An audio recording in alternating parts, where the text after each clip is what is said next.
Louisiana Beer Reviews, Abita Andygator. Look at the alligator wearing a crown. But this is not just an alligator. This is an Andygator.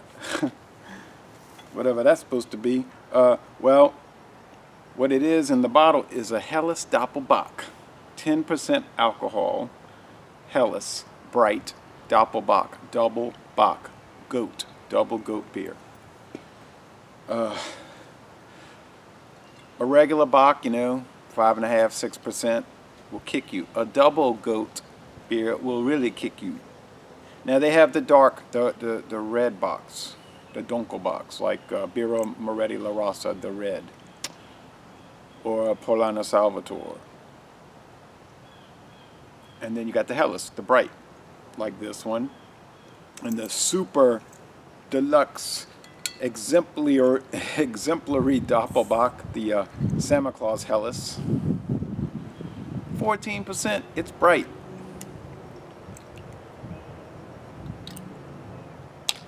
Too strong. This one is getting there, verging on too strong in my booklet. Okay, Best By, January something, 2018. It's kind of smudged. January 3rd, I don't know. These painted on dates, they smudge. But at least it has a date, guys. This is made with German Pilsner malt and German Perle hops and German lager yeast and water, Louisiana water. All right. Ator. Any Doppelbock is usually going to have Ator. Salvator, Optimator. And that's a real dark Doppelbock.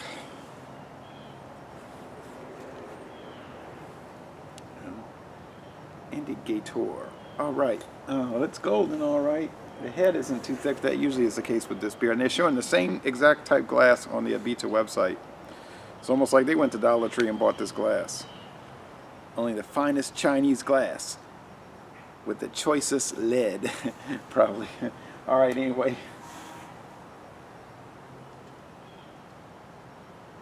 There's some fine particulate matter. It's not totally clear. There's a haze to it as well. Now you got Shiner Bock, 4.5%. I don't know how that's a Bock beer. Then you got Michelob Amber Bock, 5.1%. Also the Ziegenbock. That's kind of like bockish. But I don't think those really fit. I'm not a Bock expert. But I think, to me, it should be, around 5.5% or higher. I'll have to check on that. You, the viewer, may know more about it than me.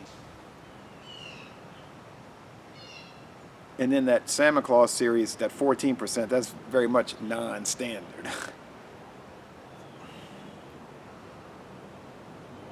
That's at the other extreme. Too high as opposed to Shiner Bock. Too low. There was a Budweiser Bock at one time. But that didn't last, and that was way back in the 1950s. It smells kind of mild. There's like a little spice to it, maybe from those pearl hops. And a little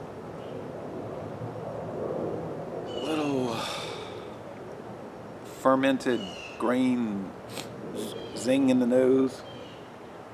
Like a boozy thing, a malt liquor. Sort of a hurricane high gravity type application.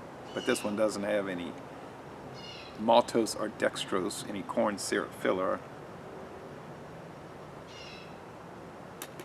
And I want to thank Alcy Duplessis. Thank you for these 2 bottles of Andygator. He couldn't drink them because he said he started having gout.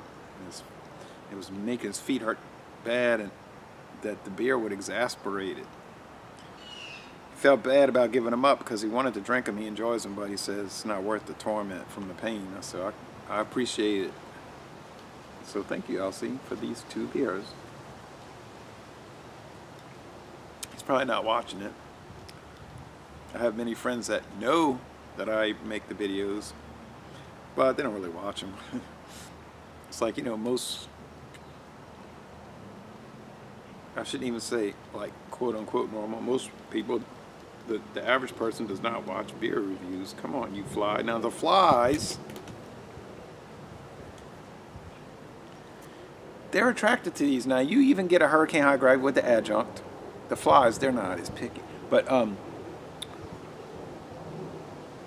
then you get these, that the pure malt, even more so, because it's got more of a maybe a little tangier aroma, and the flies just say, "Whoa, what's up?" and they start showing up. Other beer styles doesn't seem to attract them as much. But it's so cool out here today. Cool, crisp weather, dry, low humidity. Boy, it's one of those 30 days out of a year in Louisiana where the weather is just ideal.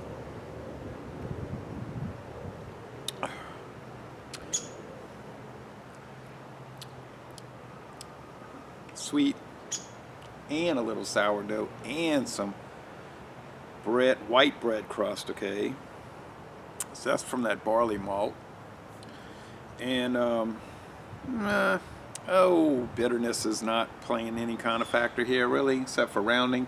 And the beer's round, so you're not gonna say, "Oh, I noticed that bitterness coming into play." It doesn't really.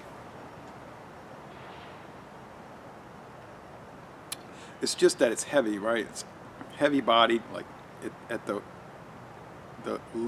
it's maybe high medium. That'd be the lightest it could be, but it's heavy bodied, and the finish is medium dry. And you know, these Doppelbocks, or the high gravity malt liquors, that's what the American adjunct versions are called.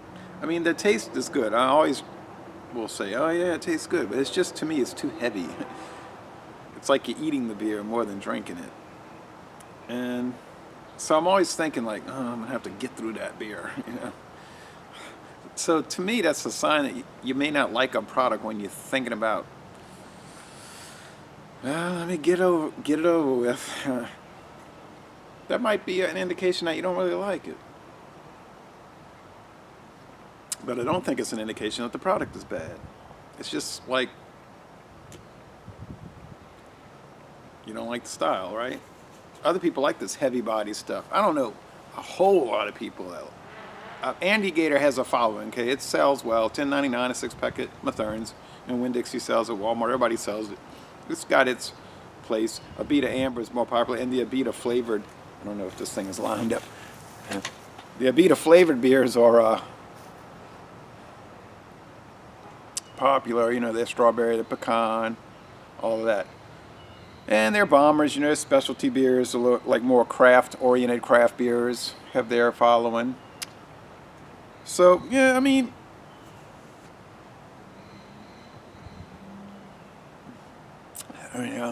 gamey, syrupy. Yeah, it's got a little hot bitterness there, I guess, at the end. Yeah, it's an A beer. I mean, it's the most excellent beer.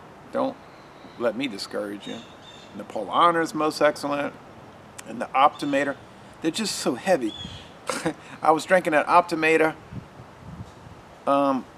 last week when I went out with somebody, and because she didn't want to drink. She doesn't drink at all really anymore. But she was saying you could have these beer tags you traded in for beer. So of course I wanted to get the 2 strongest ones just to do it. Optimator, and then the second highest ABV was the Spaten Oktoberfest 5.9, and I drank those 2 big, they were pretty big glasses. I was kind of,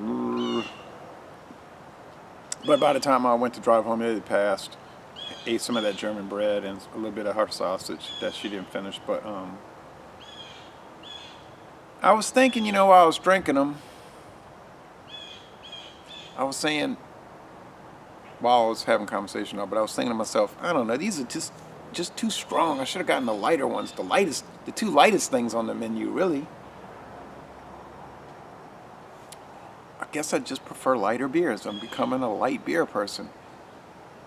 Maybe. or lighter, right? Not like Bush Light or Bush, but maybe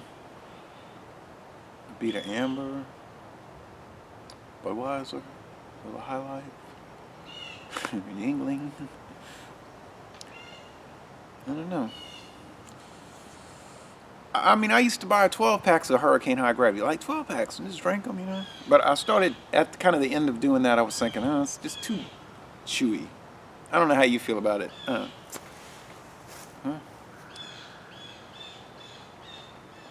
So I don't base them on, do I personally like them? I base them on, is it a quality product? And it's definitely a quality product. It deserves an A. Ray Beer and Beer Advocate, they're saying, it's junk. You know, they hate it. Their scores are bad. Like, you don't want to drink that slop. Abita Andygator. That trash, that garbage, that filth. I mean, they're not giving it a 0 out of 100. Like, I think they give Budweiser a 1 out of 100. All right, yeah, right. It's really a 1 out of 100.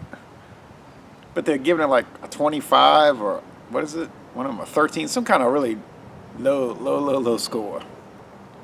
It's not just an F. It's really a really bad F. You didn't just fail a history test. You thought George Washington was in World War II. All right. Anyway, so Laissez Les Bon Temps Relais. All that aside, it is a most excellent beer, and I'm glad I tried it again. And I'm going to end this review by saying, y'all come on down to Southeastern Louisiana.